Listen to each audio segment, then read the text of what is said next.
सो हम अब माकियावेली और अब हम माकियावेली एंड हॉब्स की बात कर लिए कि इन लोग में वर्टिकल डायमेंशन आ गया था एंड पॉलिटिक्स को अब ये लोग as a separate discipline now they're asserting कि पॉलिटिक्स एक सेपरेट डिसिप्लिन है। बट सारतोरी उसी की बात करते हैं कि जो सबसे इम्पॉर्टेंट एंड सबसे हार्ड चीज़ है वो है डिस्टिंक्शन बताना स्टेट एंड सोसाइटी में, मतलब पॉलिटी एंड सोशोलॉजी में बेसिकली। ठीक है, वो क्या है एंड वाई इज़ इट। सो आगे ये बताते हैं कि बट इसी टाइम पे जो एडम स्मिथ और रिकार्डो थे वो लोग आए थे एंड दे गिव द, अगर किसी ने इकोनॉमिक्स पढ़ी होगी तो उन्होंने they give the invisible hand का प्रिंसिपल दिया था कि लाजस्फेयर नाम का एक वो होता था कि स्टेट का इंटरवेंशन की ज़रूरत नहीं है इकोनॉमी को चलाने के लिए, कि सारा सब कुछ खुद से चल सकता है बिना स्टेट के इंटरवेंशन के। तो इससे हम लोग क्या डिड्यूस कर सकते हैं कि स्टेट अलग चीज़ है और इकोनॉमी अलग चीज़ है, कि लाइक इकोनॉमी को ज़रूरत नहीं है स्टेट की, भाई तुम अलग हो। तो हम लोग सोसाइटी एंड पॉलिटी को ही तो अलग कर रहे थे, polity and state and society को तो अलग कर रहे थे।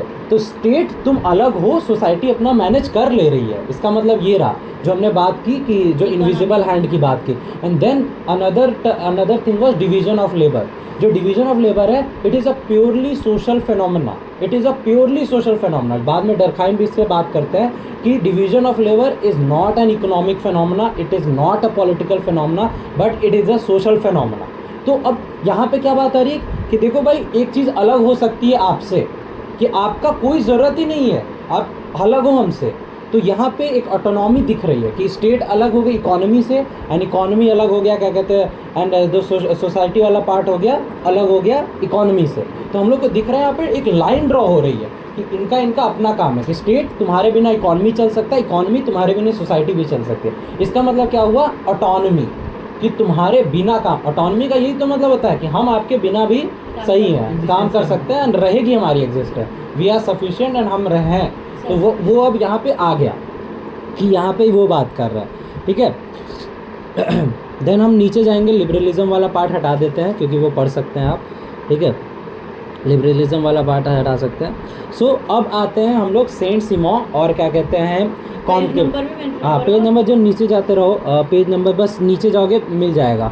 Economic liberalism and political liberalism के बाद इकोनॉमिक लिबरलिज्म पॉलिटिकल लिबरलिज्म कुछ नहीं है। पॉलिटिकल लिबरलिज्म मतलब बस कॉन्स्टिट्यूशनलिज्म है। किसी ने अगर पढ़ा होगा यूपीएससी में तो कॉन्स्टिट्यूशनलिज्म का मतलब होता है लिमिटेड गवर्नमेंट जो चाहे वो नहीं कर सकती है, पीपल आर देयर, कि गवर्नमेंट जो चाहे वो नहीं कर सकती है, people are there. And economic liberalism का मतलब क्या होता है कि वही लाजस्फेयर, कि आपकी ज़रूरत नहीं है स्टेट, हम इकोनॉमी अपने आप काम कर लेगी, demand and supply and there are other mechanisms जिससे वो खुद को बैलेंस कर लेती है, आपकी कोई ज़रूरत नहीं है। ठीक है, आप अपना देखो, आप जैसे कि मिनिमम अगर इकोनॉमिक्स में पढ़ते हैं तो वो लोग कहते हैं कि मिनिमम इंटरफेरेंस चाहिए आपकी, स्टेट आप दूर रहो, इकोनॉमी खुद को चला लेगी, पूरे सब ट्रेड होगा, सब कुछ होगा, आपकी कोई ज़रूरत नहीं, आपको टैक्स वैक्स कुछ देखने की ज़रूरत नहीं है, सब इकोनॉमी अपना खुद से कर लेगी। सो इससे मतलब पता चला कि इट हैज़ मतलब कंस्ट्रक्टेड इटसेल्फ इनटू अपना सेल्फ डिसिप्लिन, इसका खुद का एक एरिया है, तुम्हारा खुद का एरिया, तुम्हारा खुद का एरिया। सो नाउ अब हम आगे बढ़ते हैं एंड देन ग्रेट रिवर्सल की बात होती है कि यहाँ पे हम अभी तक हम लोग कैसे पैन पॉलिटिसिज्म की बात कर रहे हैं, सारतोरी इसी डायलेमा की बात कर रहे होते हैं हर टाइम पे कि क्या पैन पॉलिटिसिज्म है, क्या पैन इकोनॉमिज्म है, या पैन सोशियोलॉजिज्म है।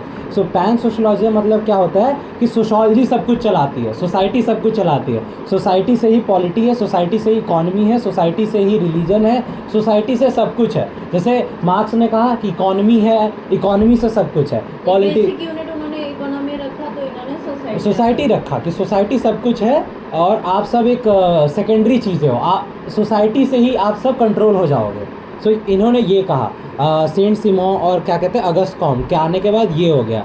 सो we flipped completely from Hobbes का पैन पॉलिटिसिज्म था where the state was creating everything, to Comte's pan sociologism और सोशियोक्रेसी, जहाँ पे सारे जो सोशल सिस्टम थे वो सब कुछ को इम्पैक्ट कर रहे थे, वो सब कुछ चला रहे थे कि सोसाइटी नहीं है तो फिर कोई चीज़ नहीं है। मार्क्स कहता था इकोनॉमी नहीं है तो कोई चीज़ नहीं है, हॉब्स कहता था पॉलिटी नहीं है तो कोई चीज़ नहीं है। तो अभी हम लोग पैन सोशलिज्म में। सो अभी तक हमने ये बात की थी कि कैसे हॉब्स लिबरलिज्म हो गया कि हॉब्स कहता है कि कैसे सॉरी मैकियावेली कहता है कैसे एथिक्स से अलग है, एंड देन कैसे रिलीजन से अलग है, कैसे फेथ से अलग है, पॉलिटिक्स उसका डोमेन अलग है। देन हमने अभी आगे पढ़ा डिवीज़न ऑफ लेबर एंड क्या कहते हैं लजर फेयर से, इनविजिबल हैंड से कि कैसे अलग है। सो अब हमने अलग वाले बात कर ली।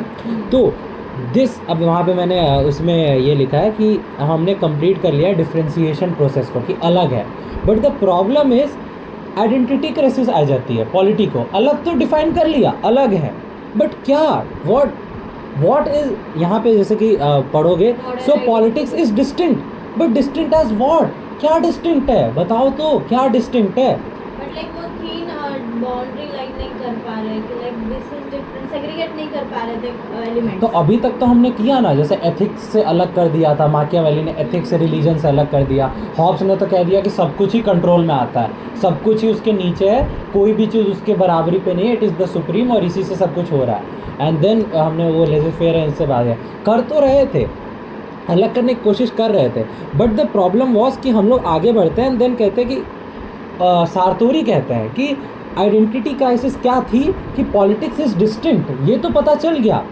But distinct as what, not how, but distinct as what, distinct as what, how do they try to define it. तो अभी जैसे कि ये सारी बातें करेंगे कि जैसे कि इकोनॉमिक बिहेवियर क्या होता है, एग्जाम्पल जैसे इकोनॉमिक बिहेवियर में क्या करेंगे कि हम लोग हमेशा प्रॉफिट के लिए जाते हैं। Of course economics is all about profit, ठीक है। इकोनॉमिक बिहेवियर कि हम लोग इकोनॉमिक बिहेवियर इज़ कि हम लोग हमेशा प्रॉफिट के लिए काम करेंगे। एथिकल बिहेवियर इज़ हम लोग हमेशा अच्छा देखेंगे, एथिक्स देखेंगे, ठीक है। तो ये इकोनॉमिक बिहेवियर हो गया, ये एथिकल बिहेवियर होगा। So then what is the political behaviour? Political behaviour में तो कभी हम बात करते हैं कि हम ये एकदम आइडियल में चले जाते हैं कि Bhagat Singh and everything, ideal में भी फिर हम देखते हैं कितने करप्ट हैं, ये भी हैं, मतलब हम लोग दो एकदम एक्सट्रीम देखते हैं पॉलिटिक्स के एम्बिट में कि ये भी हो रहा है, ये भी हो रहा है। तो बिहेवियर से तो डिफाइन नहीं कर सकते। इकोनॉमिक्स में ऐसा नहीं हो रहा, इकोनॉमिक्स में कह रहे हैं प्रॉफिट के लिए सब दौड़ रहे हैं, कोई वेलफेयर के लिए नहीं दौड़ रहा, कोई सोशलिज्म के लिए नहीं दौड़ रहा, कि सब लोग प्रॉफिट के लिए दौड़ रहे हैं। एंड जब हम एथिक्स की बात करते हैं तो सब एथिकल के लिए दौड़ रहे हैं। एथिक्स में नॉन एथिक्स तो नहीं आ जाता ना कि नॉन एथिक्स चीज़ करने लगे एथिक्स के एम्बिट में, बट पॉलिटिक्स में तो दोनों एक्सपेक्ट्रम आ जा रहे हैं। तो पॉलिटिक्स बिहेवियर से डिफाइन नहीं हो सकती। So what, how will it be defined? It will be defined by it's placement. अभी तक हमने समझा कि पॉलिटिक्स को उसके बिहेवियर पे डिफाइन नहीं किया जा सकता है, क्योंकि अभी हमने समझा कि पॉलिटिक्स में तो बिहेवियर एकदम एक्सट्रीम पे होता है कि इस एंड पे भी है, इस एंड पे भी है। इकोनॉमिक्स और एथिक्स और बाकी सब्जेक्ट में ऐसा नहीं होता है। तो हम लोग इसको पॉलिटिक्स को डिफाइन फिर कैसे करेंगे? तो उसको सारतोरी ने बताया है कि it is not the problem of behaviour, it is the problem of placement. Crisis behaviour जानने की नहीं है, मतलब जो आइडेंटिटी क्राइसिस थी वो हम लोग बार बार बिहेवियर को देख रहे थे कि पॉलिटिकल बिहेवियर क्या होता है, इसीलिए हम लोग पॉलिटिक्स को समझ नहीं पा रहे थे। बट सारतोरी यहाँ पे उसका वो देते हैं हाँ नहीं कि हम लोग गलत चीज़ देख रहे थे। सारतोरी कहते हैं कि उसका प्लेसमेंट देखो। अब प्लेसमेंट से क्या मतलब है? सबसे इंपॉर्टेंट चीज़ यही है कि प्लेसमेंट से मतलब क्या है। प्लेसमेंट से मतलब है, सो वो कहते हैं कि उन बिहेवियर्स को देखो वो किस साइट में हो रहा है। साइट, प्लेस मतलब तुम लोगों को समझ आ रहा होगा किस जगह पे।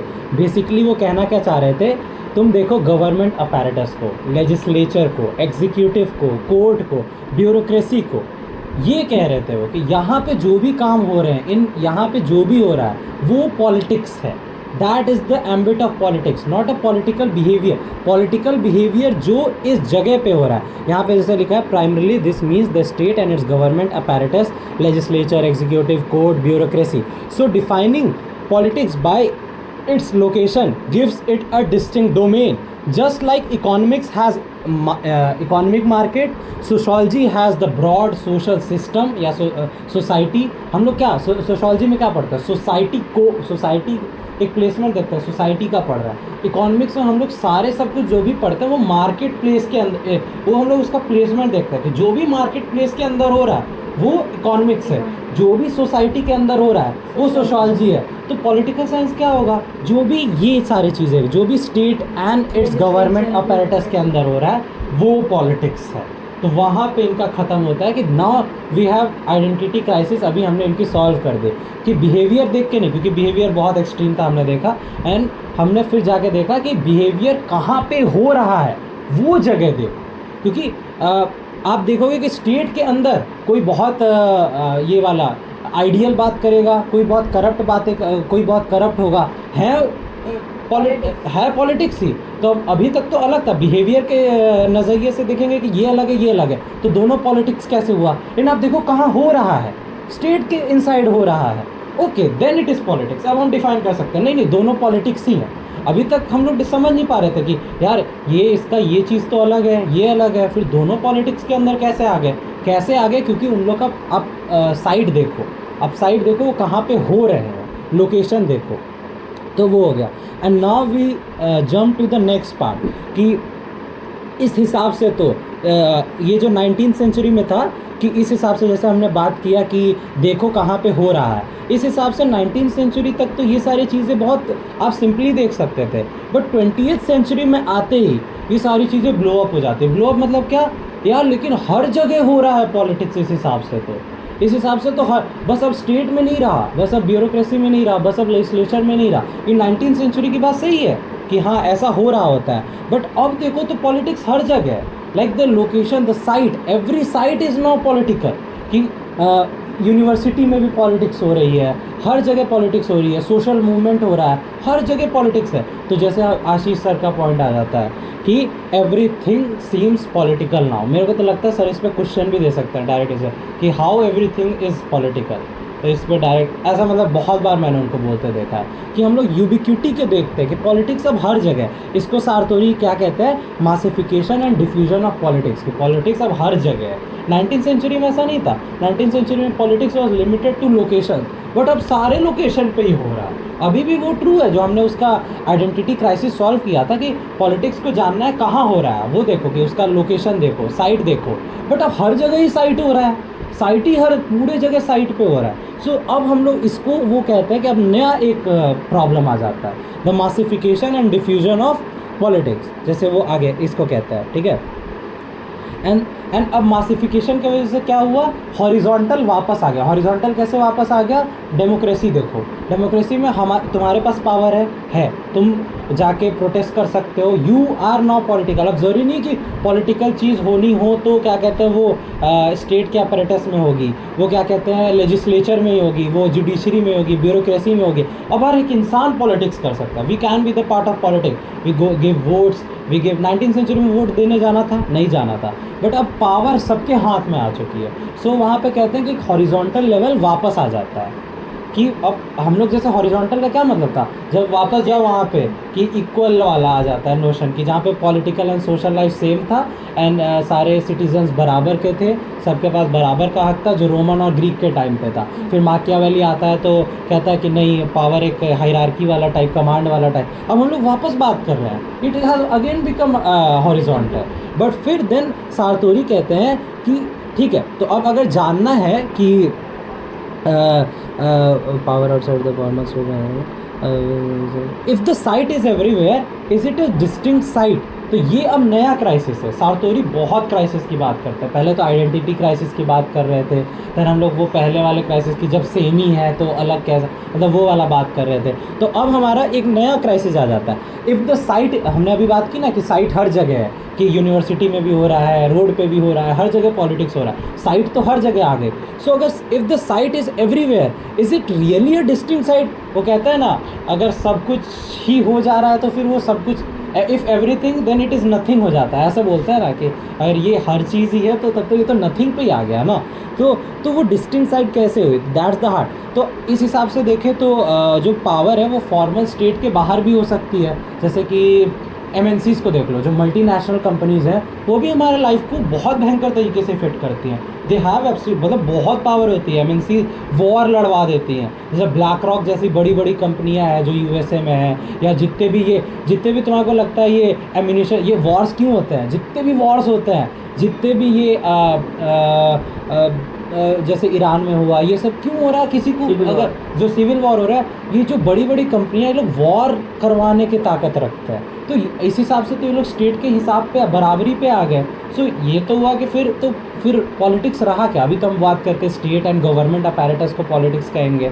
अब जब साइट डिफ्यूज़ हो जा रही है तो क्या ये एमएनसीज भी क्या कहते हैं, ये एक वो हैं फॉर्मल स्टेट की तरह ये पावरफुल है। तो इसके लिए वो बताते हैं कि जैसे कि यहाँ पे एग्जांपल देता हूँ कि जो Lockheed Martin and black rock और ये बड़ी बड़ी कंपनियाँ, ये लोग लाइक सप्लाई करने के लिए वो लोग प्रॉफिट बनाते हैं उससे, तो उससे वो लोग वॉर एंड ये सब करवा लेते हैं। तो उससे ये एक लिटमस टेस्ट का मतलब सारतोरी एक नया बनाता है लिटमस टेस्ट। लिटमस टेस्ट क्या होता है कि कोई चीज़ एसिडिक है कि बेसिक, वो जानने के लिए। तो ये कौन सी चीज़ पॉलिटिकल है, हाँ, एंड किसके पास पॉलिटिकल सॉवरेन पावर है, किसके पास। अब हम लोग सॉवरेन, हाँ ये पॉलिटिकल।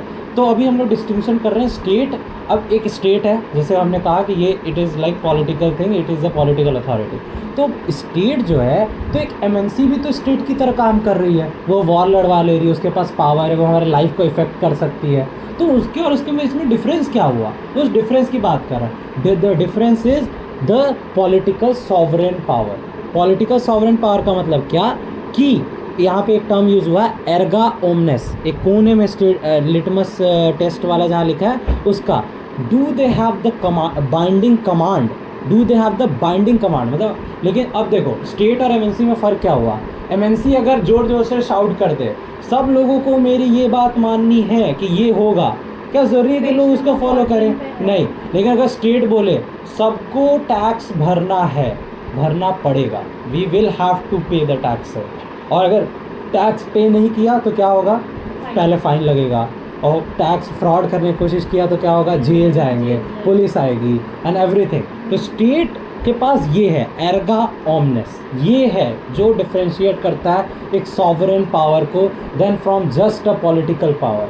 ये डिफ्रेंशिएट करता है इस चीज़ को कि क्या उसके पास कमांड है। इसकी ही बात होती है पॉलिटिक्स एज अ वोकेशन में। वेबर जहाँ पे बताते हैं, स्टेट का डेफिनेशन देते हैं कि स्टेट जो लीगली मोनोपलाइज करता है वायलेंस को, जो सक्सेसफुली क्या था डेफिनेशन यार, जो successfully claims the monopoly to use the violence. Violence, तो सक्सेसफुली क्लेम करता है वो। अगर टैक्स तुम नहीं भरा, पुलिस आएगी आपके यहाँ पे, वो होगा, आप पे फाइन लगेगा। सर एमएनसी ये चीज़ नहीं कर सकता। एमएनसी के पास सब पे अथॉरिटी नहीं आती, सब पे कमांड नहीं कर सकता। वो उन्हीं पे कमांड कर पाएगा ज़्यादा से ज़्यादा जो उसके एम्प्लॉय हैं, वो भी स्टेट के अपैरेटस के अंदर ही आके उसका रूल फॉलो करते हुए भी। सो वहाँ पे ये डिस्टिंक्शन देते हैं। सो ये पॉलिटिक्स वाला कैसे हुआ, जो स्टेट एक लॉ बनाता है। अच्छा, जो फाइनेंस मिनिस्टर होता है वो कुछ मतलब फाइनेंस मिनिस्ट्री कुछ लॉ बनाती है, तो तुम उसको क्या कहोगे, is it part of economics और is it part of politics? It is part of politics, क्योंकि it might look economical, social और ethical, but the decision becomes political because where it's made and the unique type of authority behind it. उसको back कौन करता है, उस law को back कौन कर रहा है, वो पुलिस करे, वो स्टेट का अपैरेटस कर रहा है बैक, कि तुम ये नहीं फॉलो किया ना तो तुम्हारे यहाँ पुलिस आएगी या तुम्हारा फाइन पड़ेगा। ये उसको बैक कौन कर रहा है वो देखो। भले ही तुम्हारे सामने से इकोनॉमिकल लग रही है, इकोनॉमिक कि ये तो इकोनॉमिक ट्रांजैक्शन हो रहा है, फिर ये पॉलिटिकल कैसे हो गया। तो वहाँ पे वो बात करते हैं कि दो इट में लुक इकोनॉमिक, सोशल और एथिकल, वो पॉलिटिक्स के एम्बिट के अंदर आ जाता है। So thus it helps us to maintain its conceptual autonomy, particularly the tendency of other discipline like to try to completely. सो अभी हम लोग सोशोलॉजिकल रिडक्शनिज्म पे जा रहे हैं, जहाँ पे मतलब है कि politics just responds to society. But Sartori कहते हैं कि ऐसा कहाँ पे होता है, ऐसा वहाँ पे होता है जहाँ पे डेमोक्रेसी है, जहाँ पे रिस्पॉन्सिव डेमोक्रेटिक सिस्टम्स हैं। वहाँ पे क्या होता है कि जो लोगों की बात होती है वो सुनी जाती है। ये भी आइडियल ही है, ये भी आइडियल ही है कि जहाँ पे लोगों की बात सुनी जाती है। डेमोक्रेसी में जैसे हम लोग कहते हैं कि लोगों की बात सुनी जाती है, तो वहाँ पे सारतोरी कहते हैं कि जो सोशलॉजिकल रिडक्शनिज्म है वो वहाँ पे काम करता है। अब आप डिक्टेटरशिप वाले जगह पे चले जाओ, क्या वहाँ पे कि डिक्टेटर्स को पड़ी है कि लोग क्या सोच रहे हैं, क्या कर रहे हैं, उल्टा वो डिटरमाइन करते हैं ऊपर के टॉप वाले पॉलिटिक्स है सोसाइटी।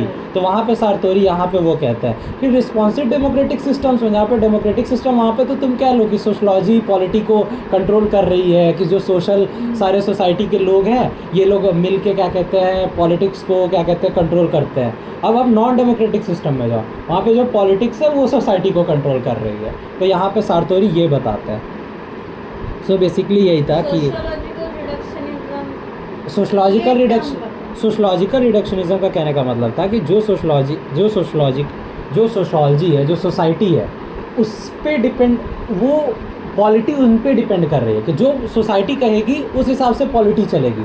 जो पावर डायनेमिक्स है वो सब सोसाइटी के हिसाब पे चलेगा। हम सब क्या है, सोसाइटी के पार्ट है। हम सब अभी क्या कर रहे हैं, लाइक फॉर पाकिस्तान का जो भी कॉन्स्टिट्यूशन है वो हाँ, इस्लामिक है, हाँ। हमारा जो है वो सेक्युलर है, लेकिन जो सोसाइटी है हमारे यहाँ डाइवर्सिटी है सोसाइटी, इट इज सेक्युलर। हाँ मतलब ऐसे समझ लेते हैं ना, इसका बेसिक एग्जांपल देता है ना कि जो इलेक्शंस हुए हैं उससे हम लोग डिसाइड कर रहे हैं कि एक पावर, सोसाइटी डिसाइड कर रहा है पावर में कौन बैठेगा। Society is deciding the politics. अब नॉन डेमोक्रेटिक सिस्टम में जाओ, politics is determining the society. वो जो लॉ बनाएगा, वो जो रूल बनाएगा, सबको फॉलो करनी पड़ेगी। सोसाइटी से वहाँ पे कोई नहीं देख रहा कि लोग क्या सोच रहे हैं, लोग क्या है। वहाँ पे जो पॉलिटिक्स, जो पॉलिटिकल लोग हैं वो लोग चलाते हैं। बस इसका यही सिंपल सा ये कहने का मतलब है कि सोशलॉजिकल रिडक्शनिज्म बस डेमोक्रेटिक सिस्टम से काम करती है। कॉनकॉर्डेंट का एंटोनिम। सो बेसिकली वो तीन तरीके से, जैसे हमने अभी तक जो डिस्कस किया कि या तो पॉलिटी को आप सोसाइटी मतलब कि ऑटोनॉमस चीज़ मत कहो, सिंपली कि वो आपके इकॉनमी और सोसाइटी का पार्ट है ये कह लो, या उसको ऑटोनॉमी दे दो। Second it view of autonomy and Triumph कि सोशलॉजी की पॉलिटी अलग है, it is the supreme autonomous self sufficient और खुद में केपेबल है। एंड द थर्ड व्यू जो सार्तोरी से डाइल्यूशन एंड एक्लिप्स कहते हैं, जो मोस्ट इम्पॉर्टेंट है कि पॉलिटी हर जगह है, वो हर जगह घुस चुका है। It has penetrated every system. जो हमें इकोनॉमिक भी लगता है वहाँ भी वो घुस चुका है, जो हमें सोशलॉजिकल लगता है वहाँ भी घुस चुका है। वो उसकी बात करता है कि हर जगह घुस चुका है political science. It permeate everything in the modern complex society because the reach of the state is so vast, the concept itself get diluted. Of course अगर कोई चीज़ हर जगह जा चुकी है तो उसको डाइल्यूशन ही तो कहेंगे उस चीज़ का। सो बेसिकली उनका लाइन पे ये कहते हैं कि if everything is political may be nothing is distinctly political anymore. और अगर क्वेश्चन आएगा तो इस लाइन को ज़रूर यूज़ करना कि पॉलिटिक्स इज़ एवरीवेयर वाला अगर क्वेश्चन आया तो। सो यही था, बस ये हो गया।